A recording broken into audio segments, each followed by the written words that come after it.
Assalamualaikum warahmatullahi wabarakatuh.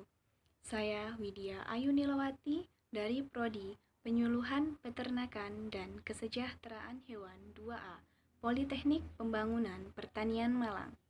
Pada kesempatan kali ini, saya akan menjelaskan salah satu materi dari mata kuliah Komunikasi Penyuluhan, yaitu komunikasi interpersonal. Apa itu komunikasi interpersonal? Adapun pengertian menurut beberapa ahli, yang pertama, menurut Judy Jefferson DKK pada tahun 2011, komunikasi interpersonal sebagai proses yang menggunakan pesan-pesan untuk mencapai kesamaan makna antara satu orang atau lebih dalam sebuah situasi yang memungkinkan adanya kesempatan yang sama bagi pembicara dan pendengar. Kedua, menurut G.R. Miller dan M. Steinberg pada tahun 1975, komunikasi interpersonal dapat dipandang sebagai komunikasi yang terjadi dalam suatu hubungan interpersonal. Yang ketiga, menurut Joseph A. DeVito pada tahun 2013, komunikasi interpersonal adalah interaksi verbal dan non-verbal antara dua orang atau lebih yang saling tergantung satu sama lain. Keempat, menurut Ronald B. Adler, DKK, pada tahun 2009, komunikasi interpersonal adalah semua komunikasi antara dua orang atau lebih secara konseptual. Dapat disimpulkan dari beberapa para ahli, yaitu komunikasi yang dilakukan oleh individu untuk saling bertukar gagasan ataupun pemikiran kepada individu lainnya dengan tujuan untuk mencapai kesamaan makna. Komunikasi interpersonal dapat dilakukan dalam bentuk verbal maupun nonverbal, yang artinya komunikasi verbal di sini menggunakan lisan secara langsung maupun tulisan yang membutuhkan alat berupa bahasa yang outputnya berupa ucapan maupun tulisan itu sendiri. Komunikasi verbal sangatlah efektif selama orang yang berinteraksi dengan kita mengerti bahasa yang kita gunakan. Sedangkan komunikasi nonverbal tidak menggunakan bahasa secara langsung. Adapun unsur penting dalam komunikasi interpersonal yang pertama, sumber dan penerima. Paling tidak dilakukan oleh dua orang ataupun lebih, yang salah satunya sebagai sumber, yaitu mengirimkan suatu pesan, dan yang satunya sebagai penerima pesan.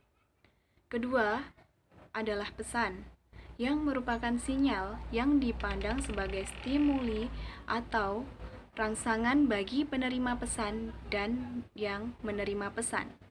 Ketiga, ada encoding dan decoding. Yang dimaksudkan di sini, encoding adalah tindakan memproduksi pesan seperti menulis dan berbicara, sedangkan decoding adalah tindakan untuk memahami pesan seperti mendengar atau membaca. Keempat adalah media. Media adalah media yang digunakan untuk mencapaikan pesan melalui 5 panca indera yang kita miliki. Yang kelima adalah gangguan.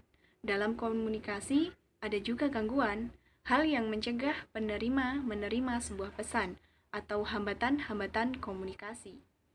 Yang keenam adalah umpan balik, yaitu informasi yang kita terima sebagai bentuk respon terhadap pesan yang telah kita kirimkan, baik umpan balik verbal maupun umpan balik non-verbal, umpan balik positif maupun umpan balik negatif.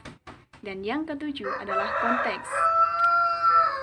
Konteks dapat berupa lokasi fisik di mana interaksi terjadi, bisa berupa ruang hidup atau latar belakang budaya dari masing-masing partisipan komunikasi.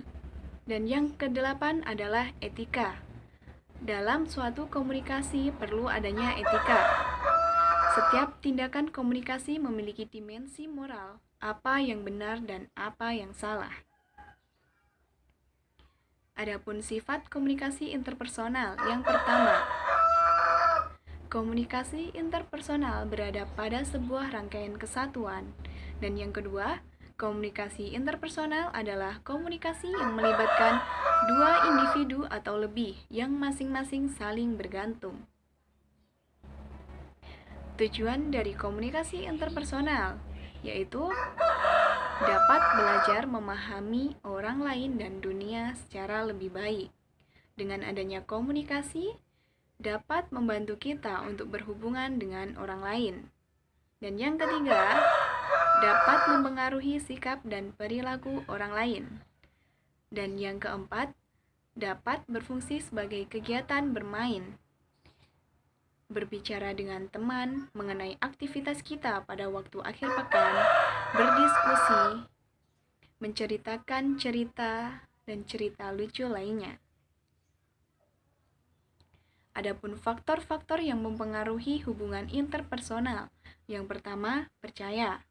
Percaya di sini diartikan sebagai suatu keyakinan yang kuat mengenai kebenaran, kemampuan, atau kekuatan seseorang tentang sesuatu. Kedua, terbuka. Keterbukaan dapat menilai pesan lebih objektif karena didukung oleh data dan logika.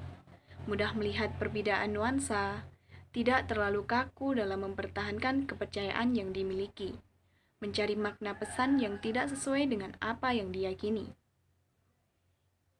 Adapun manfaat mempelajari komunikasi interpersonal. Yang pertama, kita dapat mendatangkan manfaat intelektual termasuk di dalamnya dalam pemahaman yang mendalam terhadap diri pribadi dan diri orang lain serta hubungan interpersonal itu sendiri. Kedua, dapat memberikan manfaat praktis termasuk kepribadian, sosial, atau hubungan dan profesional.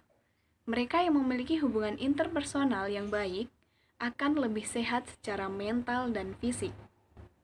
Ketiga, membantu kita untuk memenuhi kebutuhan sosial kita. Dengan memahami proses komunikasi interpersonal, akan memberikan pandangan terhadap bagaimana suatu hubungan dapat menjadi lebih sukses dan memuaskan. Dan yang keempat, dapat membuat kita berpikir bahwa kita berkomunikasi dalam suatu hubungan dan menyadari bahwa secara aktual berkomunikasi dalam suatu hubungan adalah sangat berbeda. Sekian yang dapat saya sampaikan mengenai komunikasi interpersonal. Apabila ada kurang dan lebihnya, saya mohon maaf yang sebesar-besarnya. Wabillahi taufiq wal hidayah. Wassalamualaikum warahmatullahi wabarakatuh. See you.